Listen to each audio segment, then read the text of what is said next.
So, last night, there was, of course, the meeting, the midweek meeting, in which you go over the Life and Ministry workbook. And in this workbook, there are many parts: the treasure from God's Word, the apply yourself to the field ministry, and the living as Christians part. In the living as Christians part, there is the congregation Bible study.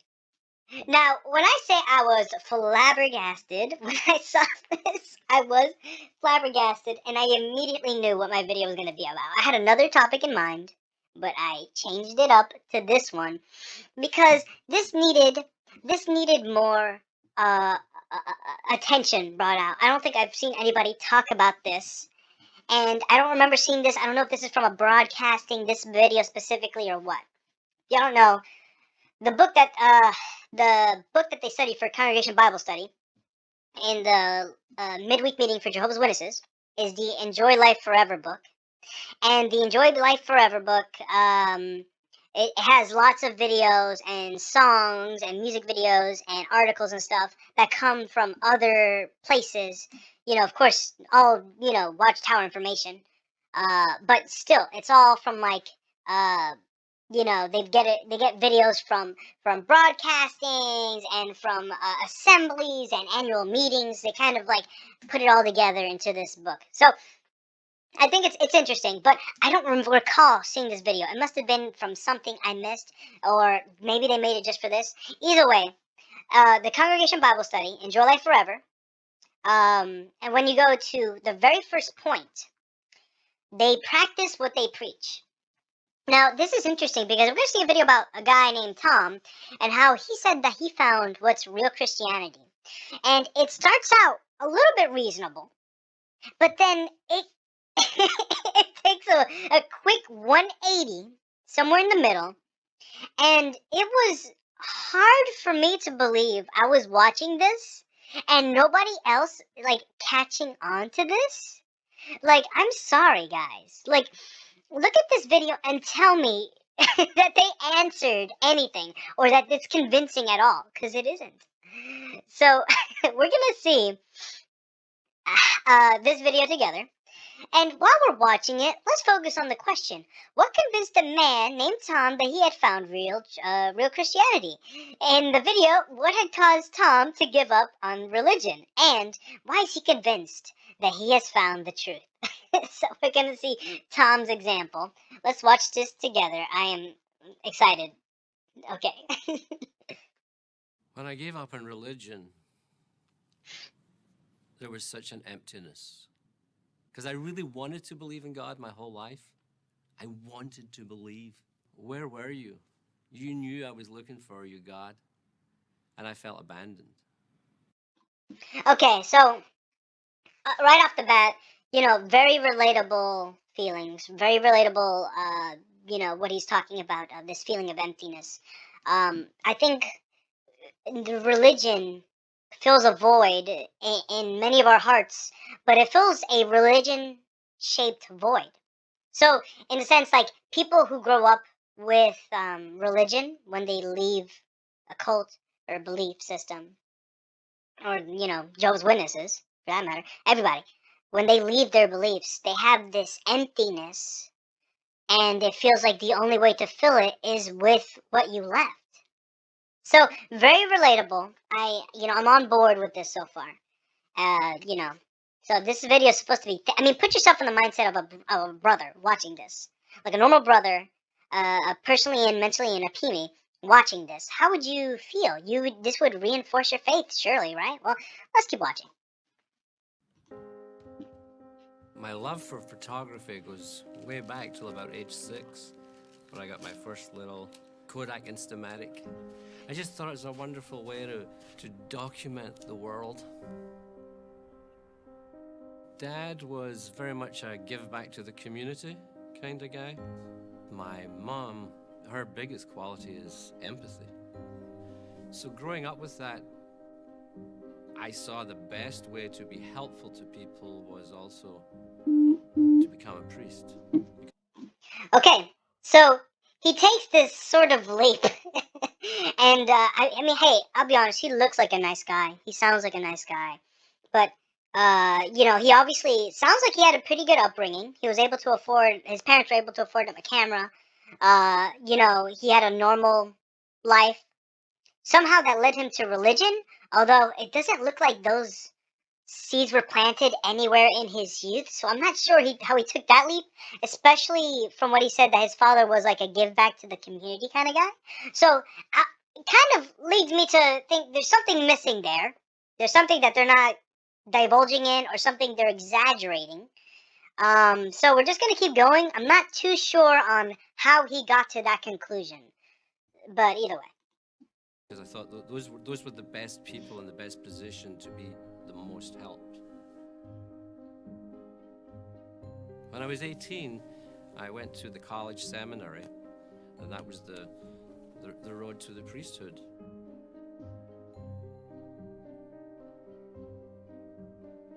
I left there angry because we were all going through the motions.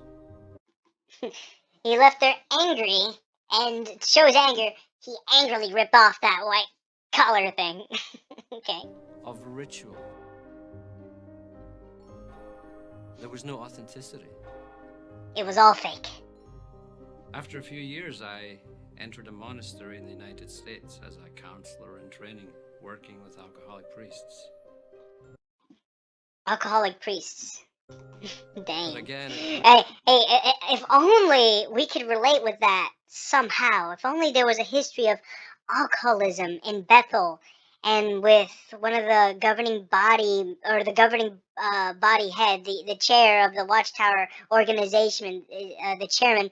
If only there was a history of that with like a certain brother. If his name was like, I don't know, Rutherford or something, If only there was a video of a current governing body member now buying expensive alcohols. If only. That only happens in Christendom and Catholicism and in false religions. That doesn't happen here in our religion. Reinforced my disappointment with the church, because here was the big secret. Here's where all the troubled priests go. Okay, so think about this too. So he went full force in to quote unquote false religion. He sees that there are cracks in it. He sees that there are problems from there are problems ingrained into false religion. He sees that. He's getting a first-hand account. And I know this is the end goal of this video, is to convince you that Jehovah's Witnesses is the one religion you can trust in. That is the end goal. Obviously, the video is called I Gave Up on Religion. It's on JW Library. It's not going to be anything other than propaganda. But, I mean, think about how he saw what he saw. He saw these things. Okay, let's keep going. By the way, this is believed in had been a lie. This is pretty well shot. Buddhism. It's beautiful. I tried Tibetan Buddhism. I went through all of the churches. I think that's interesting, by the way, that he tried all the churches, including like Buddhism, which is very different than Christianity. So I think that's interesting that he felt the need to not only try different Christianities, although he doesn't say he tried different types of Christianities. I assume he has, but he also dabbled in like Eastern religions and Asian religions. So interesting. And there was nothing there, nothing. And I said, we're done. By this point, I had a real edge. I was a very, very angry person. Okay, now, a lot of things here, but he says that he was an angry person. Jehovah's Witnesses, in all of their, not all, I don't want to do a blanket statement, in many of their articles, when they show apostates, when they show people who left the religion, when they show people who don't like Jehovah's Witnesses, people who are knocking in the door mad, those are always angry people. Fists balled, tattoos, motorcycles, beards, long hair, or bald, completely shaven, Yakuza style. What I'm saying is, like, they organization has this belief that people who don't have religion or are anti-religion or anti-Jehovah's Witness for that matter are these hateful, angry people. I don't know why they always resort to like anger. That is simply not true. There are just as many angry people out there as there is in here. That's just a fact. There are so many examples that of witnesses who have gone into fist fights, who've verbally and physically abusive with their spouse. This is not just an outside thing. This is inside. So I really dislike this whole black and white thinking of insiders versus outsiders. If you're not with us, you're against us. People, worldly people, are evil people, angry people. That is just not true. I felt the world had done me over. I noticed that was reflected in my photography. There were less and less people in the pictures and more buildings and objects. It was starting to affect his conduct. As a psychology professor, as a counseling professor, my mission was accomplished if my student could leave that class and had learned how to think for themselves and not just to take in what they're being sold. Okay, so again, there are so many things. You just have to like pin it in your head. Just keep it in mind while we get to the rest of this video, the second half, where it turns around on you. So again, we have an intelligent man. Think for yourself. He believes, he has a good background. His father was a giver. He believes he tried his best with religion and he didn't find the answers there. Okay. He says that he's a professor and he believes that you should think for yourself. What does it mean to think for yourself? That means even if someone shows you the answer, you have to come to your own conclusions, right? Okay. Now, when you come to your own conclusion, it should be based off of facts, right? So let's keep watching. I had a thing about organizations lying to people. Okay, so again, he doesn't like it when organizations lie to people. I'd been a student of all sorts of learnings, but there was always something missing.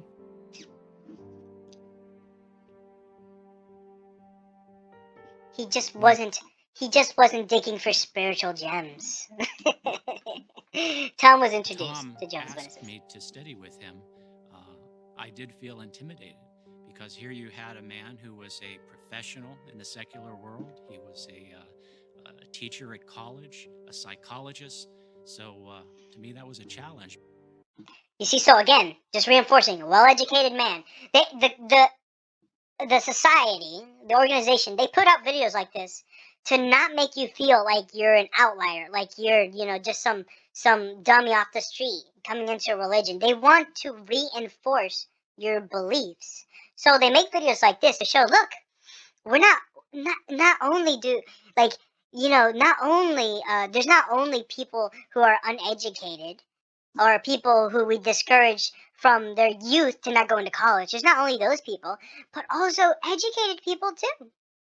Yeah, it's real convenient to use these examples of people who are smart and people. I'm sorry, smart. That's kind of cruel, but people who went to college, who studied, who are professors, people who are scientists, who are also witnesses, but not show those who have gone through economic difficulties, those who've sold their things to go into a full-time ministry, those who've had rough times, and there's zero representation for them.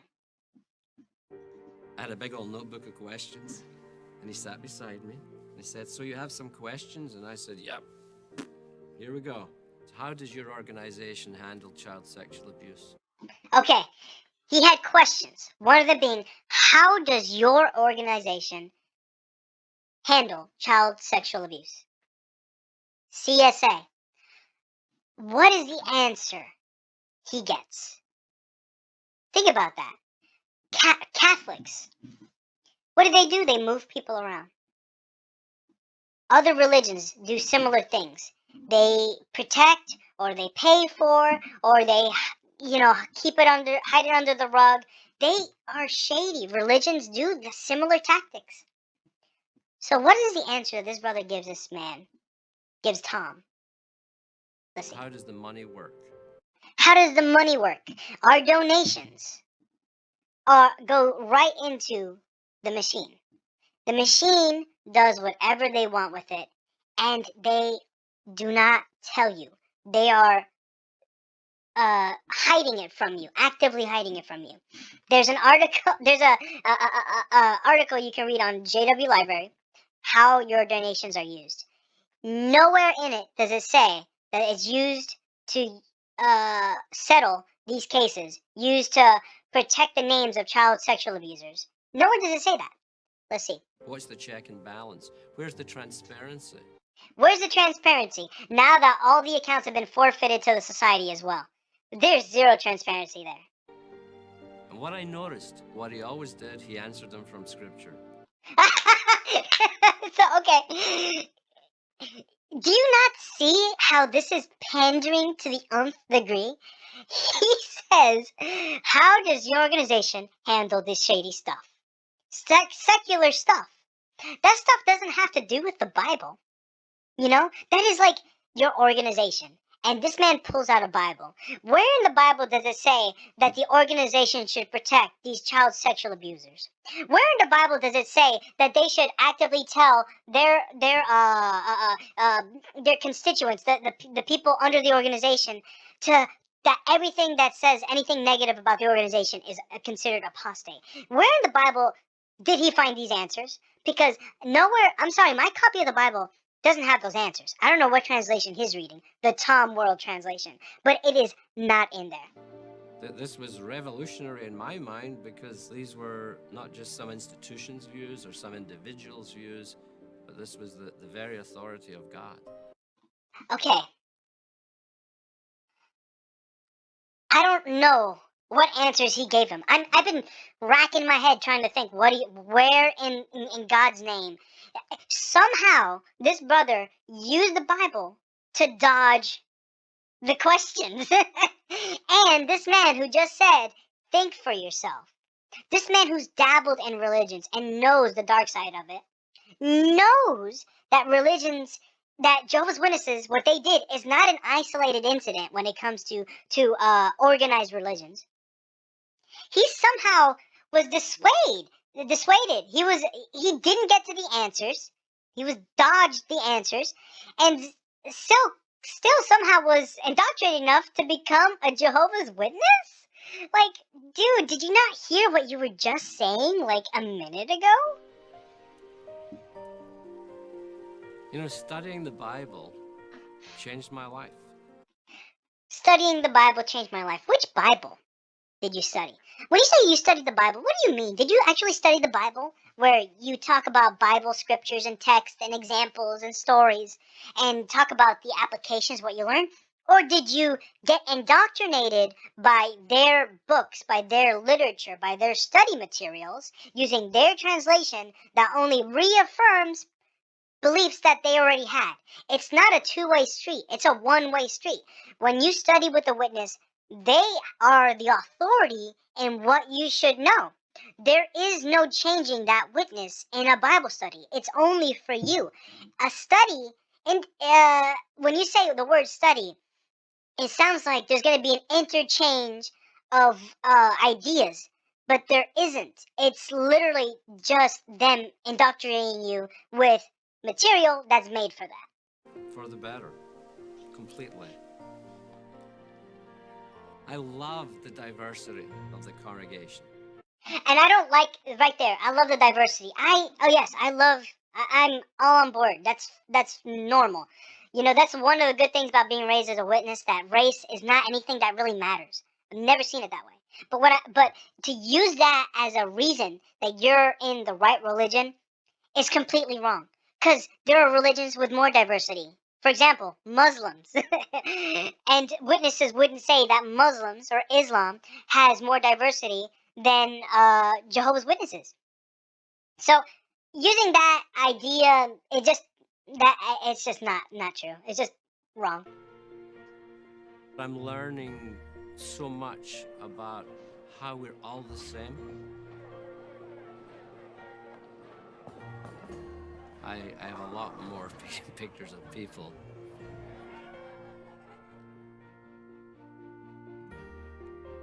When people lose hope, they've lost everything. And by studying the Bible, you learn why there is suffering, why people die. And why they lied to us about covering up CSA and their history and Russell and racism and Rutherford and alcoholism and the house in San Diego and all these other things. You learn that this whole world is not spiraling out of control. The world isn't spiraling out of control. I don't know. This is one subject that's also bothered me growing up as a witness, because they say in the Bible that things will get worse and worse, that violence would increase. Reports, right? Okay. But technically, violence has globally been on the decrease. So, like, how does that work? You say one thing, but the reality is another. Like, you can't base your reality off of hearsay, off of how you feel, off of feelings. It has to be based off of facts. And I know that sounds like Ben Shapiro, and I hate Ben Shapiro, but to a certain extent with religion, that is true. By coming to have a real personal relationship with the Supreme Sovereign of the universe, it gives you hope. With a big spaghetti monster in the sky, he gives me faith. I haven't seen him, nor have I seen him help me, but I know he has helped me. I love what I'm still learning. He didn't help those children, though, when they were being abused, but he helped me find him. Okay, God's got weird priorities. I learn every day, and that's the difference. I have confidence in what I'm learning, confidence that it's the truth.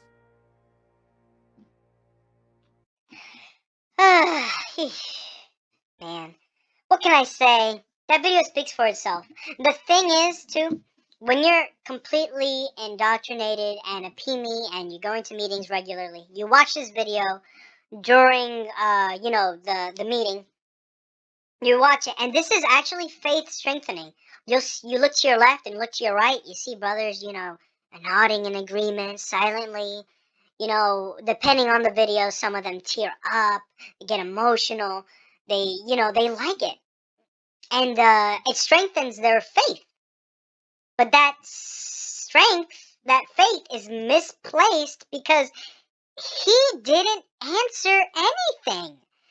He gave up on religion and he went to a religion, but for none of the reasons he wanted to get into it. Like, what happened necessarily? You can't watch this and tell me that any of the issues he had with religion were actually answered in the Jehovah's Witness religion / cult. Like, okay, that makes no sense, but okay, well, whatever. So, if you put yourself in the situation of a peony watching this in the meeting, this strengthens your faith, but for no reason. When you're outside looking in, you finally see the hypocrisy. You see how crazy and culty this stuff is. So, like I did last time in my video, I'm going to end it with a text and just kind of go over, give you a get out of jail free card for the religion, for the high control group that is known under the name of Jehovah's Witnesses. Deuteronomy 18, verses 20 and 20 through 22. Let's just do that. We're already almost at 30 minutes. Might as well just make it up to 30. And then we're just going to talk about the implications of this text. Deuteronomy 18, 20 through 22. I'm repeating it like I'm at a meeting. Knowing full well you could just pause it for a second and go to the text. But whatever. If any prophet presumptuously speaks a word in my name that I did not command him to speak, or speaks in the name of other gods, the prophet must die. However, you may say in your heart, how will we know that Jehovah has not spoken the word?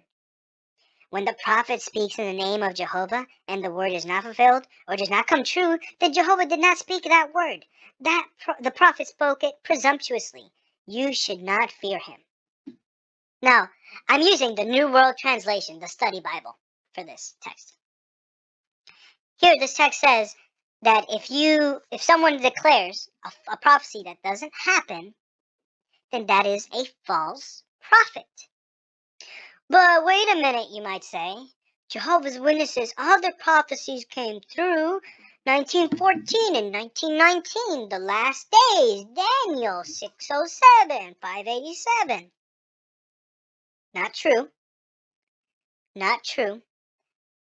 And I'm going to give you a list. It's a Wikipedia article titled Unfulfilled Watchtower Society Predictions. Not only are they false prophets, but they have a Wikipedia page full of them.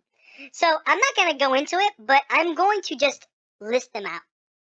1878, the end of the harvest. 1881, a revised end of the harvest. 1914, the end of human rulership.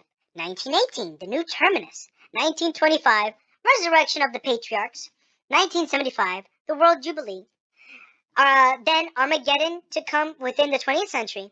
Then adherence response to failed predictions. So that's not it. But either way, all these things, all these false prophecies that the organization has made, under the leadership of Charles Taze Russell, Joseph Rutherford, Nathan Knorr, and so on up to our own day. They are false prophets. Using this text, Deuteronomy, you don't have to listen to them. You might say, "Oh, I'm in it for Jehovah, not for the governing body." Not true. If you're Jehovah's Witness, you're under the rule of the governing body. They tell you what to believe, what not to believe. The doctrine that they release in their articles, information, Watchtower, their studies, comes and is approved from them.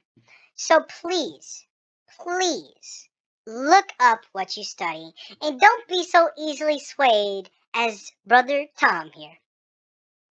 I'd like to thank you guys for watching. I appreciate it. Don't forget to like and subscribe.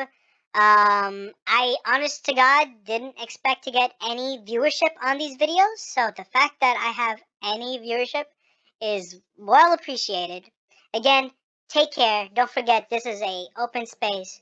Comment below and just, let me know how you're feeling. Take care.